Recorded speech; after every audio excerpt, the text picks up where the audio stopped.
안녕하세요. 크루즈 여행가로 맥입니다. 자, 오늘 몇 번째 날 아침입니까? 아침이 밝았습니다. 자, 첫 번째 시드니 시데이 2번. 아하, 5번째 날 아침이네요, 벌써. 네, 5번째 날 아침이 됐고, 오늘은 제가 또 새로운 곳에 왔죠? 여기는 이제 7층에 네, 또 워킹을 할 수 있는 곳입니다. 여기는 조깅 코스는 아니고요. 이제 제가 처음에 승선했을 때 이쪽으로 들어왔죠. 네, 이렇게 쭉 연결되어 있어서 걸어 다닐 수 있는 트랙은 아니지만 길이 있습니다. 그리고 여기는 마스터 스테이션. 네. 아유, 큰일 날 뻔했네요. 네. 마스터 스테이션이라고. 네. 비상대피 할 때 이쪽으로 모이는 곳입니다. 네. 자, 아유, 정말 큰일 날 뻔했네요. 자, 오늘은 도착하는 곳이 바누아투입니다. 바누아투의 미스터리 아일랜드라는 곳입니다. 네. 정말 미스터리한 곳이죠. 네.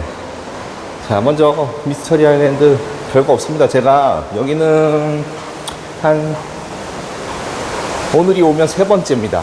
굿모닝. 네, 3번째 오게 되는데, 딱 길이가 한 500~600m 밖에 안 되는 섬, 작은 섬이에요, 진짜. 네, 여기는 사람이 살지 않는 곳입니다. 네, 무인도예요, 무인도. 근데 크루즈가 기항을 하죠. 네. 그리고 예전에 사람이 있던 곳도 있습니다. 네. 이렇게 이제 크루즈가 들어오는 날, 이제 바누아투의 다른 섬에서 사람들이 이제 장사하러 오는 게 다예요. 여기는 없어요. 네. 근데 이제 제가 벌써 3번째 방문이잖아요. 크루즈 탈 때마다 남태평양 올 때마다 여기는 다 온 것 같아요. 근데 그만큼 여기가 많이 찾는 이유가, 섬은 작지만 이 섬 외곽으로 이 산호초들이 한번 이 파도를 막아줘요. 그래서 물도 되게 잔잔하고요. 스노클링 하기에 너무 좋습니다, 여기가. 네. 그냥 가만히 있잖아요. 그러면 조류 때문에 그냥 스노클링 일부러 킥을 안 해도 가만히만 있어도 갑니다. 그리고 다양한 바다 생물들을 볼 수 있고요. 좋은 곳입니다. 그냥 한 3시간 정도 놀기 좋아요. 자, 이거 미스테리 아일랜드, 왜 이름이 미스테리 아일랜드인지 이제 알았습니다. 선상신문 보니까 거기 나와 있더라고요. 뭐냐면 이제 퀸 엘리자베스 2세가 여왕님이 여기 방문을 했는데, 리포터가 여기 이름을 까먹은 거예요. 섬 이름을. 근데 어떡해요. 우리 여왕님 가시는데 흔적을 대중들에게 알려야 되지 않습니까? 물론 안 알려도 되지만 굳이 알리겠다고. 그게 이제 이름을 몰라서 그냥 퀸 엘리자베스 2세 여왕이 미스터리 아일랜드를 방문했다. 그때부터 미스터리 아일랜드라고 합니다. 근데 오늘 이제 가끔 이제 노르웨이전 여기 저기 스피리트에서 뭐 앱도 그렇고 아니면은 뭐 딴 거를 봐도 그렇고 좀 이름이 또 딴 게 있더라고요. 그래서 내가 왜 미스터리 아일랜드는 항상 그쪽으로 들어왔는데 V로 시작하는 게 뭐가 있어요. 아무튼 이따가 그거는 처음에 갈 때 얘기하겠습니다. 지금 까먹었습니다. 리포터가 헷갈릴만 해요. 빈스에는 뭐라 들어가면 아무튼 그래요. 아유, 그리고 이미 해가 떴죠. 지금 6시가 안 됐어요. 5시 한 45분쯤에 해가 뜬 것 같습니다. 저도 5시 한 40분쯤 알람 맞춰놓고 일어나서 눈이 잘 안 떠지더라고요. 아무튼 네, 나오려고 했는데 해가 빨리 떠버렸습니다 오늘. 근데 다행히도 구름이 많죠. 그래서 오메가를 놓친 건 아닙니다. 다행이라고 생각하죠. 자, 그렇게 미스테리 아일랜드 거의 약 2시간 뒤에 도착을 합니다. 자, 섬이 작아요. 그래서 오늘도 텐더보트 타야 됩니다. 그 말은 곧 골드 등급 노르웨이전 기준 이하 승객들은 줄을 서야 된다는 얘기죠. 티켓을 수령하기 위해서. 그리고 이번 항차에는 텐더보트가 좀 또 몇 개 더 있습니다. 한 개인가 두 개인가 더 있어요. 아무튼 그렇습니다. 자, 미스터리 아일랜드는 이제 예전에 2차 세계대전 때 태평양 전쟁이 있었잖아요. 그때 연합군의 공군 기지, 공군에 제가 알기로는 비상 활주로? 아무튼 활주로가 있어요. 지금도. 그때 썼던. 지금은 쓰질 않아서 수풀이 무성합니다 거기가. 근데 활주로인 거는 알 수 있어요. 왜냐면 쭉 닦여 있거든요. 그러니까 섬이 작다 보니까 뭐 어디든 5분 10분이면 다 갑니다. 활주로도 볼 수 있고, 활주로가 있었던 곳에 건물도 볼 수 있고, 그리고 여기 지금도 있을지 모르겠어요. 제가 5년 전에 왔기 때문에. 구조물이 있는데 봐요, 지금 6시잖아요 자, 여기는 뭐야, 한 바퀴 도는데 560m. 여기가 위에보다 훨씬 더 깁니다. 위에는 뭐 선수 부분, 선미 부분 좀 잘려 있어서 좀 덜 걷는데, 여기는 배를 그냥 다 훑고 가죠 거의. 그래서 여기가 좀 덜 지루할 수도 있습니다. 하여튼 어떤 요즘 크루즈들은 그냥 이렇게 한 바퀴를 삥 돌게 못하게만 해놓은 게 많잖아요. 예전 크루즈는 이게 좋아요. 그냥 계속 돌 수 있습니다, 한 방향으로. 이렇게만 아래 공간, 선수분 갑판 아래쪽에 아래 공간도 지나가기도 하고, 그래서 좀 덜 지루합니다. 그리고 훨씬 더 바다 소리를 가깝게 들을 수가 있죠. 그래서 계속 바누아투 얘기를 하다 보면, 여행하다 보면은 큰 솥이 있어요. 그게 왜 있나 봤더니 사람을 맛있게 드셨던, 사람을 끓여 드셨던 그런 큰 솥이었습니다. 자, 식인풍습이 있었다는 거죠, 여기가. 근데 제가 어제도 말씀드렸지만 이 큰 태평양에 세 개의 그 문화적으로 경계가 있다고 했죠. 여기가 이제 멜라네시아인데, 대부분 멜라네시아는 식인을 합니다. 했었습니다. 지금도 하나, 파푸아뉴기니 이런 데는 살벌하죠. 다음까지 가게 되는 피지까지 여기가 이제 멜라네시아입니다. 멜라네시아 되게 넓어요. 뭐 파푸아뉴기니, 뉴칼레도니아, 바누아투, 피지, 그 다음에 통가 뭐 이런 데도 있나? 아무튼 그런 데가 좀 넓은 권역입니다. 여기도 역시나. 물론 태평양 자체가 넓죠. 그걸 세 개로 나눴으니까 그래도 얼마나 넓겠습니까? 식인 풍습이 남아있는 곳이 멜라네시아라고 알고 있습니다. 또 식인했던 데가 어디죠? 저기죠. 아즈텍. 그러니까 보면은 식인을 왜 했을까라는 이제 학자들의 생각들이 꽤 여러 가지가 있는데, 아마도 그거 아닐까요? 살기 위해서, 단백질 부족으로. 뭐 대륙이나 이런 데는 먹을 게 넘쳐나잖아요. 넘쳐나진 않았겠죠, 옛날에도. 근데 사냥을 해서 잡을 수 있는 게, 그래도 고기도 육고기죠. 예. 그런 것도 있고 했는데 여기는 정말 물고기밖에 없었을 것 같아요. 예, 단백질이 부족했을 겁니다. 그러니까 뭐 네, 사람을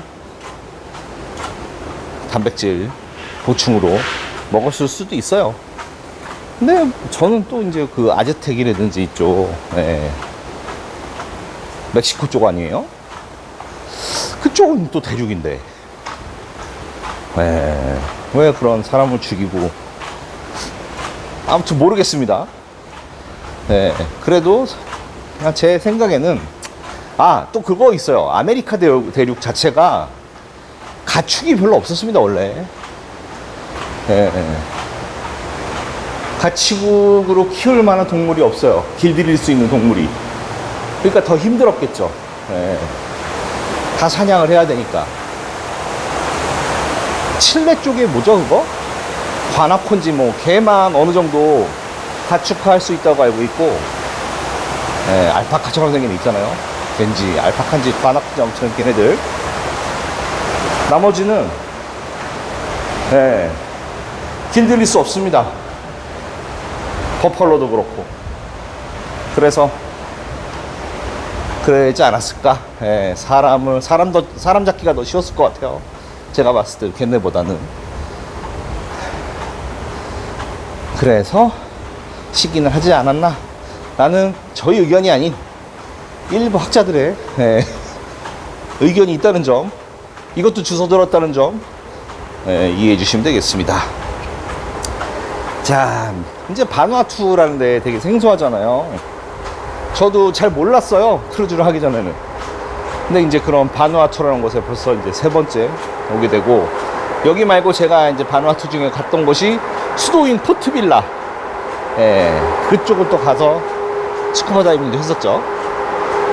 바누아투라는 곳을 그렇게 해서 알게 됐는데, 여기가 섬이 83개랍니다. 야, 막 인도네시아 막 이런 데 섬 많잖아요. 83개면은 엄청 많은 거죠. 예. 83개로 이루어진 섬나라라고. 여기도 뭐 네덜란드 사람들이 발견했겠죠? 잘 모르겠습니다. 근데 이제 영국과 프랑스 사람들이, 예, 여기를 실질적으로 식민 지배를 했다고 합니다. 네? 독립은 1980년 정도에, 80년인가 그때 독립을 했고요. 여기는 독립국입니다. 자, 여기 세계에서 제일 행복한 나라가 어디입니까? 여러분도 알고 계시는데, 저는 부탄이 제일 행복하다. 국민 행복지수 1위. 부탄 아니면은 뭐 북유럽 쪽, 그렇게 알고 있었는데, 여기도 한때 1위 했던 적이 있대요. 바누아투도. 근데 왜 사람 왜 잡아먹었을까? 네, 국민 행복지수 1위를 랭크한 적도 있다고 합니다. 그리고 여기는 한국 사람들이 그래도 바누아투를 많이 들었던 거는 여기 정글의 법칙 같은데, 병만 씨가 와서, 네, 여기서 또 활약을 했던 것 같아요. 저는 정글의 법칙을 많이 보지 못했습니다. 네, 저는 정글보다는 이런 현대적인 크루즈를 더 좋아합니다. 네. 정글의 법칙에서 나와서 소개가 돼서 바누아투에 대해서도 알고 있다고 합니다. 여기는 네덜란드 사람이 아니고요, 포르투갈 사람이 발견했대요. 그러니까 거의 뭐 얘네들이 경쟁을 한 거죠. 섬 찾으려고. 포르투갈, 스페인, 네덜란드, 나중에 영국까지. 그리고 역시나, 예, 여기는 국선장이 지나갔던 곳입니다. 그러니까 태평양에 국선장이 안 간 데가 없어요, 거의. 자, 하여튼 그렇게 해서 1700년대 후반이죠. 국선장이 다녔던 거는. 그때 이제 발견을 했고, 여기 뭐 있겠습니까, 바누아투에. 네, 작은 섬나라, 83개의 작은 섬들로 이루어진 나라인데. 네. 근데 여기에 이제 단양이라는 게 발견이 됐대요. 단양 나무 같은데, 네, 그게 발견됐는데 그게 돈이 되나 보죠. 그게 발견돼 갖고 사람들이, 관심을 갖게 됩니다. 누가? 정복자들, 유럽인들이 관심을 갖게 되었죠. 그러면서 강제 노동시키고, 여기 사람들 또 인신매매하고 다 그랬습니다. 식민지 국민들. 예. 뭐 행복하게 다 못 살았겠죠. 다 지배자들, 정복자들이. 예. 자기 맘대로 하는 거죠. 뭐 동양이나 서양이나. 예. 아무튼 피지배 민족들은 뭐 순탄하지가 않습니다. 대부분이. 뭐 우리도 그런 아픈 역사를 갖고 있지만 우리는 식민의 역사가 정말 오래됐죠. 네. 거의 중국 식민지였죠. 예를 들어 몽고 한번 쳐들어왔다가 원나라한테 사대할 때 맨날 왕들 볼모로 잡혀가고 백성들 다 끌려가고 그래서 기황후 막 이런 사람들 막 있잖아요. 다 끌려갔다가 팔자를 잘 타고 나서 황후까지 된 사람도 있고 뭐 그때만 있겠습니까. 임진왜란 때도 많이 잡혀갔죠. 기술자들이 다 잡혀갔죠. 그때는. 그때부터 이제 조선과 한국과 일본의 국력이 이제 저는 차이가 나기 시작했다고 생각하고, 그 다음에 병자호란 때도 또 다 잡혀갔잖아요. 다 식민이죠 뭐. 일본한테서 하대하지는 않았지만 우리가 승리한 전쟁이긴 하지만 청나라한테는 졌잖아요. 항복했잖아요. 그러면 어떻게 해요? 소현세자 다 볼모로 다 잡혀갔죠. 세자빈까지. 그래서 이제 소현세자가 했던 일이 거기서 청나라에서 돈을 벌었다는 거 아닙니까? 물론 본인들도 먹고 살아야 되는 것도 있지만 돈 벌어서 조선 양민들을 구했다는 거예요. 돈 주고 사고, 돈 주고 사고. 그래서 같이 왔겠죠, 소현세자랑. 환양년이 그래서 나왔단 말이 있습니다. 환양년. 환양년. 고향으로 돌아온 여자. 환양년. 환양 논문 없어요. 남녀 차별의 시대였죠. 뭐 그런, 뭐 거의 식민지 아닙니까? 조공 바치고, 빨대 꽂는 거죠, 얘네들이. 물론, 일본처럼 여기에, 그래도 그나마 걔네들은 자치권을 줬는데, 영향력을 행사했지만, 일본 아예 그냥, 나라 자체를 없애버렸죠. 그리고 가장 최근의 일이고, 또 왜 이 얘기가 일로 샜나? 인신매매가 있었다는 겁니다. 결국 1800년대 말에 영국하고 프랑스 이민자들이 되게 많아졌어요, 여기. 근데 원주민들은 또 몰살당합니다. 왜? 얘네들이 갖고 온 전염병 때문에. 이게 남아메리카도 똑같죠. 뭐 그렇게 되면서 외부인 비중이 높아졌죠. 외부인 노예들, 특히 노예들을 이제 데려와야죠. 왜냐? 뭐 일을 시키려면 지들이 하겠습니까? 지들도 노예들을 시켜야죠. 결국 어디서 하겠습니까? 아프리카나 여기 동남아시아 식민지 이런 데서 데려왔겠죠. 뭐 그런 아픔의 역사를 갖고 있지만, 또 바누아투는 어디령 뭐 어디령 여기 많잖아요. 저희가 가게 되는 아메리칸 사모아도 미국령 아닙니까? 그리고 프렌치 폴리네시아, 프랑스령 폴리네시아 아닙니까? 그래도 얘네들은 독립을 했다는 거죠. 80년에 비교적 빨리. 그런 곳으로 가게 됩니다. 자, 이제 바누아투를 지나면 또 하루간의 시데이를 거쳐서 그 다음에는 제가 가보지 않았던, 가봤죠. 피지를 가는구나. 피지를 가게 됩니다. 피지는 수바라는 곳이 가봤는데 그거는 또 다음에 말씀드리고, 오늘도 또 워킹을 하면서 주둥이를 이렇게 털다 보니 또 20분이라는 시간이 후딱 갔습니다. 그래도 이제 20분간 이렇게, 예. 아유, 감사하죠. 제가 이렇게 20분간 워킹을 하면서, 예, 네, 제가 가는 곳에 얘기를 할 수 있다는 게, 장족의 발전이죠. 예, 저는 수다쟁이가 아닙니다. 예, 친구들하고 있을 때는 수다를 잘 던지지만, 예, 혼자 있을 때는 또 사색을 즐기고. 근데 제 MBTI가, 저는 뭐 그런 사교적인 사람이라고 나오더라고요. 근데 말을 많이 해야 돼도, 공부를 해야지. 뭐 말을 할 거 아닙니까? 어디서 주워 들은 게 있어서 그래도 20분 동안 주저주저 되는 거는 정말 다행이라고 생각합니다. 자, 어쨌건 제가 알고 있는 바누아투 미스터리 아일랜드에 대한 말씀을 다 드렸고, 저는 역시나 더 워킹을 한 다음에 아침 식사를 하고 오늘은 좀 여유 있게 나갈 겁니다. 왜냐면 여기 가봤던 데고 가봐야 뻔해요. 딱 답이 정해져 있어요. 할 거 스노클링. 그래서 한 스노클링 한 2시간 정도 하고 다시 배로 들어와서 또 선상 생활을 즐길 예정입니다. 네, 그럼 이상 태평양의 한가운데로 점점 가고 있는, 아직 한가운데가 아닙니다. 아직도 호주랑 가까운 태평양이에요. 태평양의 한가운데로 가고 있는